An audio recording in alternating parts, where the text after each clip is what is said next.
Good day, folks. This is Judy at Green Pastures Farm. I'm down here today taking a walk with the dogs and looking for morel mushrooms. So this is an area that was grazed actually by the cattle mob about, 10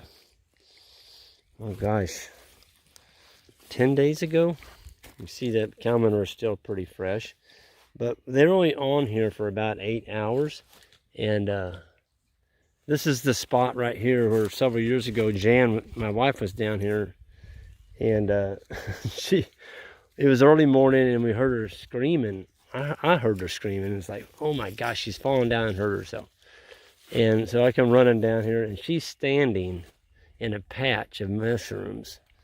I don't know how many was in there, probably 300. And she was just like, great, just screaming and screaming. Of course, I had to go back to the house and get bags. But we picked, it was probably close to 200 to 300 right here. And you know what's silly is I've checked this spot every year since. And that was probably 6-7 years ago. And I've never found a single mushroom in here. And I don't know what it was about this one spot. But, sometimes you can find mushrooms and you can go back to that same spot every year and there'll be a few. May not be, 200, but there'll be a few. But I don't think there hasn't been a single mushroom found in this spot since. And the year we found them, I remember we'd brought the cattle through here and grazed it and left. And the cattle actually open up the canopy and you get more sunlight. And, the mushrooms need sunlight. They can't take it just full darkness. But the dogs are having a great time this morning. They're smelling all the neat smells around here. Smoky and Venus and the 2 young pups up there. There's Kangle going up through the woods there. There was a coyote down here last night howling. About 8 o'clock last night. I mean, really howling. And what in the world is that?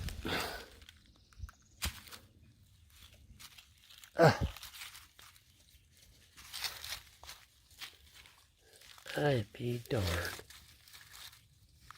I don't know what to think of that, folks.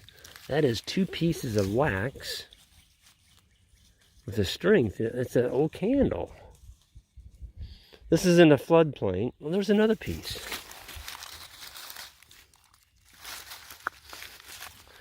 You tell me what in the world. Well, there's all kinds of it right here. There's another piece.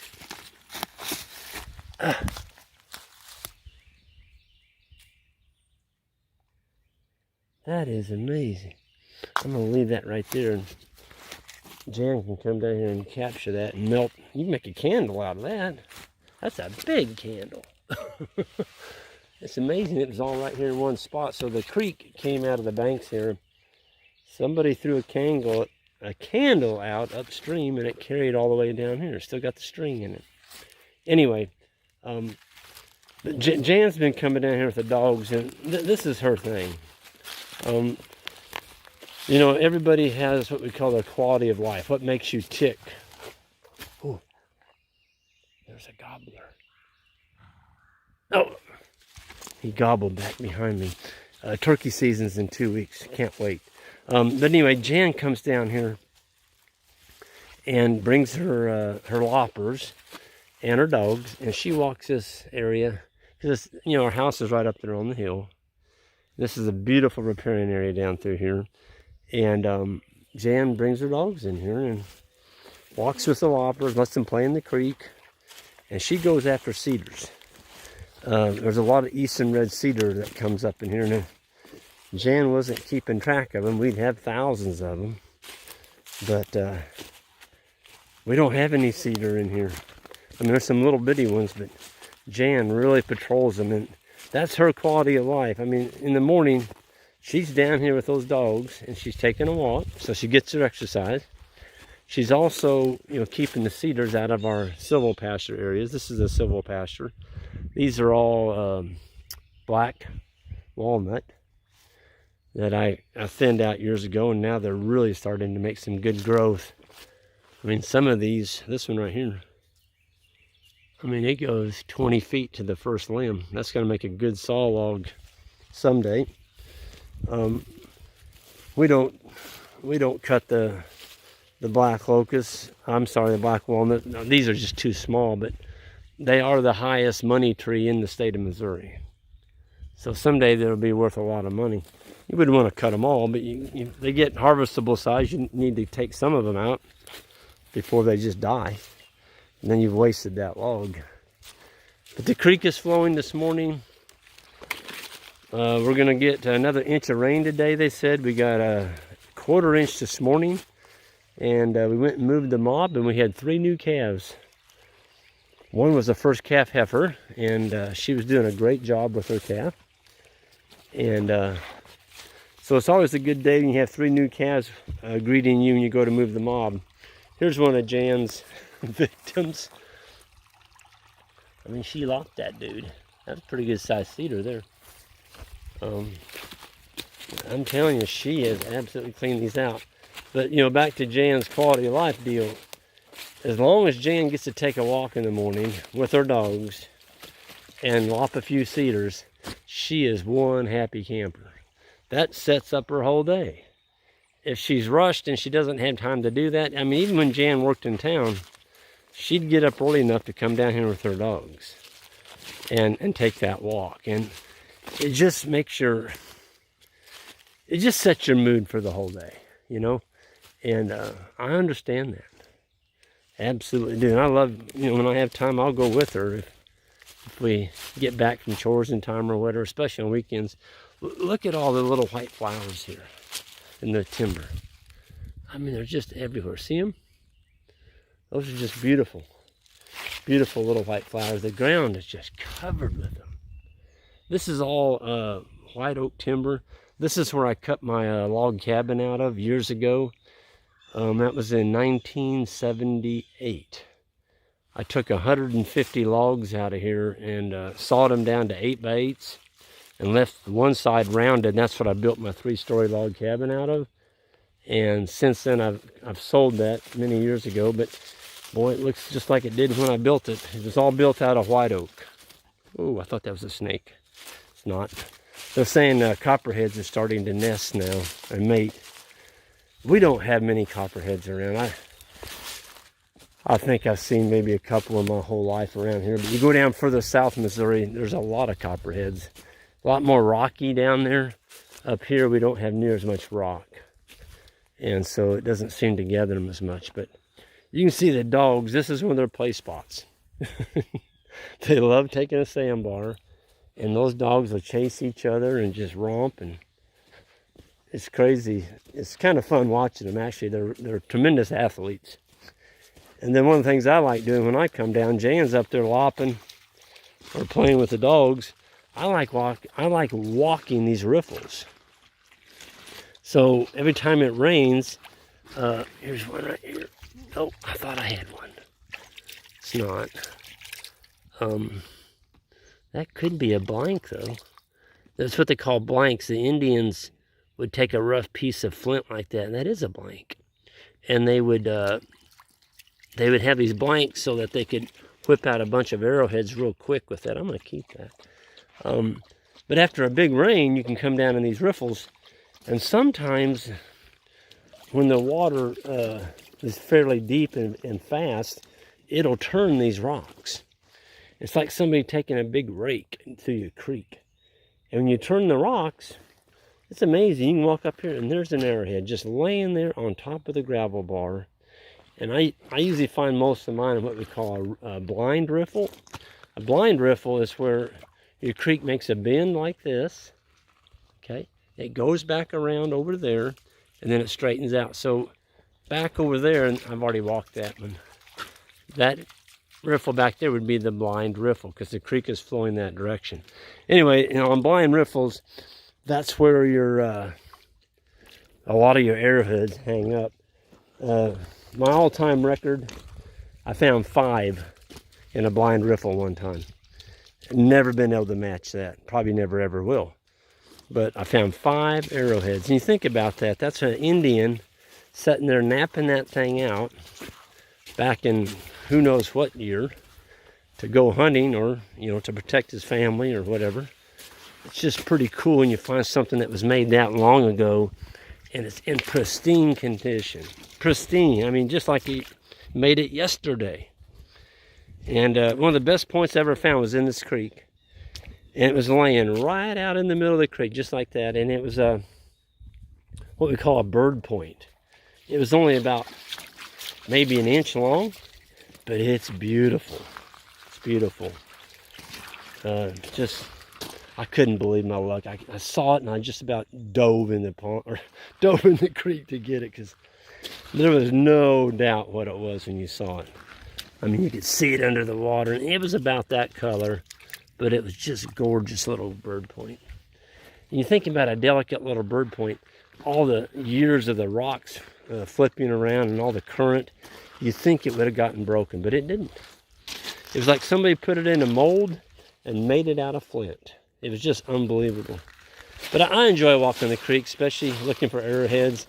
And then we get a double whammy this time of year. You know, you can climb up here on the bank, and you better have your eyes open, because there might be some mushrooms up here. Isaac and I went fishing last night, and man, we got into them. We got into some beautiful crappie and bass, and Isaac was hammering the bluegill. He got some nice bluegills, and we caught a mess, enough for each of us. And he took his home after we dressed him, and him and Ben had a nice bunch of fried fish, and that's what Jan and I had for supper last night. It was our first batch of fresh fish off of Judy Farms, compliment of the ponds that we've built over the years. We've got a lot of good fishing in our ponds, and you know, I love catching fish. I really do. I enjoy it, but I really enjoy eating them. I just like fish. It's, you know, it's coming out of your ponds. It's a really good, valuable protein, and it gives you a break from other proteins. You know, it's nice to have diversity even in your diet. And for ponds, you need to fish those ponds. These catch and release guys, that's great in public grounds, you know, where everybody's fishing them, and you need to release some of those fish. Otherwise, there won't be anything for the next person to catch. But in private farm ponds, you need to keep some of those fish. And the going rate is, what the conservation recommends is, you need to take out around 25 bass per surface acre per year. So if you've got a 1 acre lake, you need to be taking out 25 bass. If you don't, they're going to get overpopulated. On bluegill, you can catch as many as you want. I mean, there's thousands of them in there, and you need to put some pressure on those. And of course, channel cat in farm ponds in Missouri, unless you put a hollow pipe in there, they don't reproduce. And so whatever you put in there, when you catch them, that's it. You got to put more in later. But I love fishing. I love eating them.